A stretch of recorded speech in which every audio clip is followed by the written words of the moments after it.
Hey, what's up? What's going on? Welcome to English with Dane, a podcast designed to improve your English. As always, I'm your host, Dane, and you can find me on Instagram at English with Dane.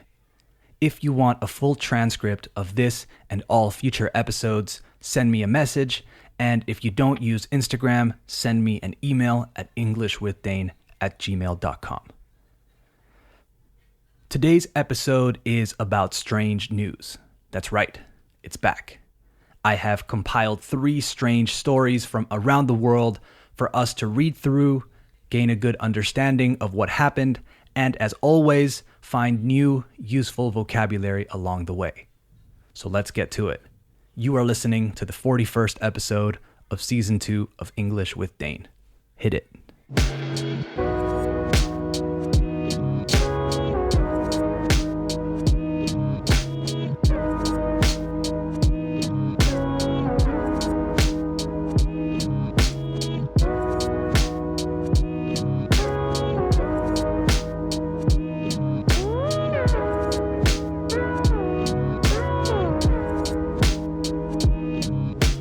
Okay, we have officially started the show, so let's talk strange news. The first headline comes from Japan and says, Japan awards first ever ninja studies degree. Master's student combines historical research with farming and martial arts. A degree is a título, by the way. Let's keep reading. A Japanese university has awarded the first ever degree in ninja studies. Master's student Genichi Mitsuhashi, who is 45 years old, spent 2 years examining historical documents on the nature of the stealth fighters while perfecting his martial arts skills. He also bought a wooden 2-story house in Iga province, the birthplace of the ninja, and cultivated rice and vegetables on the land. I read that ninjas worked as farmers in the morning and trained in martial arts in the afternoon, he told AFP. With this combination, I thought I could learn about the real ninja. Mr. Mitsuhashi was one of 3 students to enroll in a master's degree at Mie University's International Ninja Research Center in spring of 2018. He attended the graduate school 3 times a week and wrote a thesis on how ninja managed mountain forests in Iga between the 17th and 19th centuries. After completing his course in March, Mr. Mitsuhashi moved on to a PhD program and hopes to connect visitors to the area with the local community. It has been a fulfilling 2 years because I lived in a mountainous farming village in Iga to study ninja and pursued my research in my own way, he told the Asahi Shimbun newspaper. His professor, Yuji Yamada, described him as a real role model for graduate students who study ninja, because of the way he blended in with the local community. That's really cool. This guy is interested in ninja culture, so he decided to make a career out of it. I love it. That's what more people should do, I think. Find a gap or a space in knowledge and attack that. Fill in the gap for other people, you know? All right, moving on. The vocabulary check will be at the end of the episode, by the way. Next headline. This one took place in Michigan, in the United States, and the headline reads, Stop microwaving books. Michigan library frustrated by damaged books. A library in Michigan is urging the public to stop microwaving its books as a method to prevent the spread of coronavirus. The Kent District Library, serving Grand Rapids, Michigan, has had so many damaged books from microwaving that it has taken its plea to social media. This is what the post said. Reminder that Kent District Library will quarantine returned materials for 72 hours. The pictures below show what will happen when you try microwaving a book. The radio frequency tags in all KDL materials have metal in them. They will catch on fire in the microwave. Elizabeth Warino Kozlowitz, regional manager of Kent District Library, wondered where the method originated. I don't know if it was something that they saw on the news, that they thought maybe the heat would kill COVID-19, Kozlowitz told the Detroit Free Press.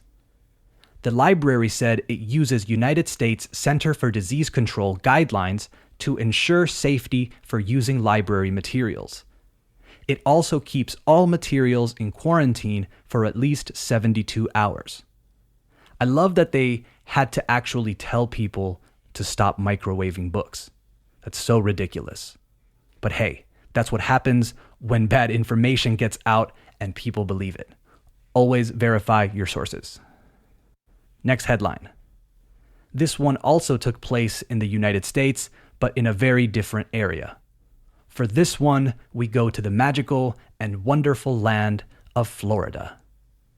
The headline reads, Report, Florida man trapped on property with hundreds of parrots. Bird sanctuary has no path out. With a legal battle underway, a Florida man has had no choice but to spend every day and every night at his bird sanctuary with only a couple hundred parrots to keep him company. The Tampa Bay Times reports that Majid Magic Ismaili from Zaxi, Florida Bird Sanctuary recently contacted the newspaper about his predicament. Ismaili's 5-acre sanctuary is surrounded on all sides by other people's property, leaving him with no way to get in and out. According to the report, Ismaili used to have an agreement with neighbor Linda Fowler that allowed him and others visiting the sanctuary, including volunteers who help care for the birds, to use a path through her property that led to a public road. Fowler told the newspaper she was over Ismaili acting like a madman and scaring customers away from her horseback riding ranch. Because of that, she put up 2 locked gates and decided to take Ismaili to court, llevarle a juicio. While a judge initially ruled in Fowler's favor, the case is currently in appeal and a stay has been granted, ha sido otorgado, to require Fowler to open the gate and allow Ismaili to use the path until the appeal is decided. That should happen in a few days, but in the meantime, Ismaili said he's been struggling to feed himself, alimentarse, and his 200 parrots, and described himself in an email to the Times as a prisoner in his own property. Wow. 1 bird is cool, a few birds becomes a problem, but 200 birds, he must be going crazy. Anyway, it's that time. The time you've all been waiting for. It's time for our vocabulary check. Let's go. Okay, the first word I want to talk about is the verb to enroll, spelled E-N-R-O-L-L.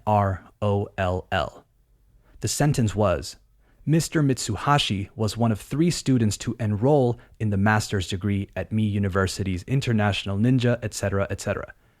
To enroll means to officially register as a member of an organization or a student in a course, matricularse in Spanish. The second word I want to talk about is the adjective fulfilling, spelled Fulfilling. The sentence was, it has been a fulfilling 2 years because I lived in a mountainous farming village in Iga to study ninja. If something is fulfilling, it is rewarding, it is gratifying. It gives you pleasure and satisfaction in a deep way.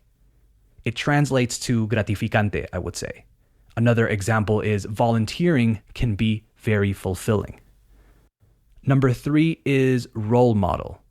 The sentence was, his professor, Yuji Yamada, described him as a real role model for graduate students who study ninja. So a role model, spelled R-O-L-E, space M-O-D-E-L, is a person seen by others, visto por otros, as an example to be imitated. Un ejemplo a seguir, let's say. Whenever I hear the words role model, I think of the commercial with Charles Barkley where he says, I am not a role model. Okay, next one. Plea, spelled P-L-E-A.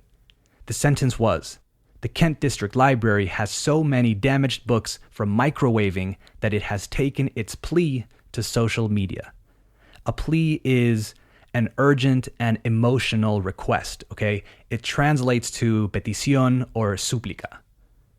Next up is number 5, underway, spelled U-N-D-E-R-W-A-Y. W-A-Y. The sentence was, with a legal battle underway, a Florida man has had no choice but to spend every day and every night, etc., etc. Underway means having started and in progress, happening now, basically. So a legal battle was happening at the time of this article. Okay, another one. This one is a phrasal verb that I have talked about before, but I wanted to point out again. I'm talking about the phrasal verb to put up. The sentence was, because of that, she put up 2 locked gates and decided to take Ismaili to court. To put up means to build in this context. It's kind of like construir and colocar at the same time. You also put up a poster in your room, but you can put up a fence, una reja or cerca or verja, or whatever you say in your version of Spanish. The next one is blended in, and it's in the same sentence as a role model. It was, his professor, Yuji Yamada, described him as a real role model for graduate students who study ninja because of the way he blended in with the local community. If someone or something blends in, they are similar to the other people, objects, buildings, etc. around them as to not be noticed. Pasar desapercibido in Spanish. Speaking of blended in, let's talk about the word stealth too. The sentence was, master's student Genichi Mitsuhashi, age 45, spent 2 years examining historical documents on the true nature of the stealth fighters while perfecting his martial arts skills. Stealth fighters meaning ninjas. So stealth, spelled S-T-E-A-L-T-H, refers to movement that is quiet and careful in order not to be seen or heard. I've always heard this word when talking about the airplane, the stealth bomber, that black triangular airplane that can't be detected by radar or something. You know which one I'm talking about. All right, I hope that was clear, and I hope you add these words to your vocabulary, or at the very least, I hope they don't confuse you next time you come across them. Next time que te encuentres con ellas. That's the show for today. I hope you enjoyed it. Don't forget to follow me on Instagram at English with Dane, and follow the show on Spotify, Apple Podcasts, or wherever you listen. The best way to support English with Dane is to give it a 5-star rating and leave a review. All right, talk soon. Bye-bye.